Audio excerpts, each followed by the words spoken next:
Auch nach der Unabhängigkeit von Zypern im Jahre 1960 wurden Zyprer auf ihrer eigenen Insel durch griechische Nationalisten verfolgt und getötet. Deshalb wurde die Insel 1974 in 2 Zonen geteilt. Noch heute gibt es einen Nordteil und einen Südteil von Zypern. Dazwischen eine verbotene Zone als Pufferzone. Der Norden und der Süden der Insel Zypern haben eine eigene Republik gegründet. Der Süden wird Zypern genannt und von den meisten Ländern der Welt anerkannt.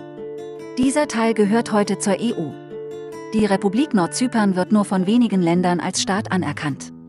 Aber was damals geschah, das werden wir hier im Video erfahren. Die Einheimischen von Zypern nennt man Zyprer oder Zyprioten. Fragt man Zyprer, zu wem sie sich gebunden fühlen, dann antworten sie mit weder zu Griechenland noch zur Türkei.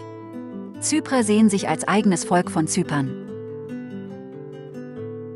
Fragt man einen Zyprer im Süden der Insel, der seit 1960 dort lebt, wie er die Entwicklung auf der Insel sehe, dann berichtet er davon, dass 1974 endlich Frieden eingekehrt sei. Davor aber sei es eine grausame Zeit für alle Zyprer gewesen, denn die von Griechenland eingedrungenen Nationalisten der EOKA hatten die Zyprer jahrelang terrorisiert. Man hörte täglich von ermordeten oder verschwundenen Nachbarn.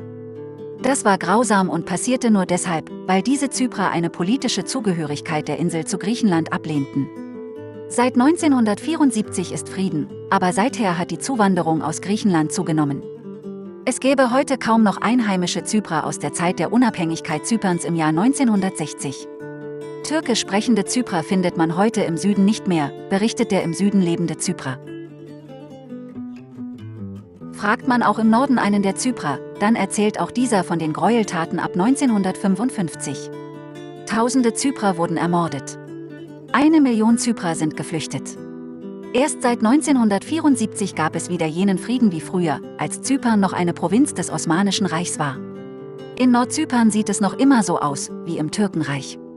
Griechisch sprechende Zyprer leben friedlich mit türkisch sprechenden Zyprer zusammen. In den Dörfern findet man meist eine Moschee und daneben eine Kirche. Einige Gebetshäuser werden auch zusammen genutzt. Auch Cafés sind zweisprachig anzutreffen. So war es auch schon in der Herrschaft des Osmanischen Reiches, welche von 1571 bis 1923 andauerte. Darauf war Zypern eine Kolonialmacht von Großbritannien, worauf erste Unruhen entstanden waren. Griechenlands Nationalisten terrorisierten Großbritannien auf Zypern. Zypern soll ein Teil von Griechenland werden, so die Nationalisten. Das lehnte Großbritannien jedoch ab und ernannte die Türkei zur Garant und Schutzmacht von Zypern. Im Abkommen von Zürich und London wurde 1959 die Unabhängigkeit von Zypern von Großbritannien, Zypern, der Türkei unterzeichnet. Auch Griechenland wurde zu einer Unterschrift gezwungen. Die Türkei sollte damit die Vorhaben Griechenlands überwachen. Trotz diesem Abkommen verübten griechische Nationalisten der EOKA unter dem Namen Enosis Gräueltaten auf Zypern. Die Enosis-Bewegung konnte Kreta und andere Inseln zu griechischen Inseln machen. Auf Zypern hatte die EOKA jedoch keinen Erfolg, denn auch die UNO entsandte Friedenstruppen, welche die politischen Ziele der EOKA verhindern sollten.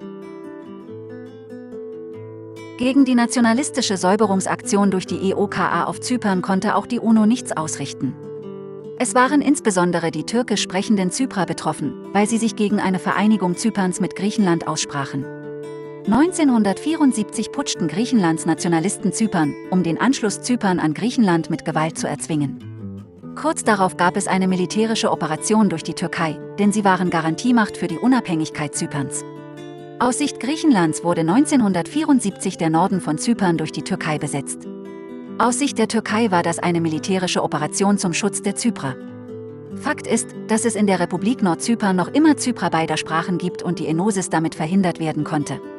Fakt ist aber auch, dass die eingebürgerten Griechen im Süden die Mehrheit gegenüber Zyprer haben und eine Wiedervereinigung mehrmals ablehnten. Deshalb bemüht man sich in der Türkei und der Republik Nordzypern heute um eine Zwei-Staaten-Lösung, denn eine Vereinigung scheint nicht mehr möglich zu sein.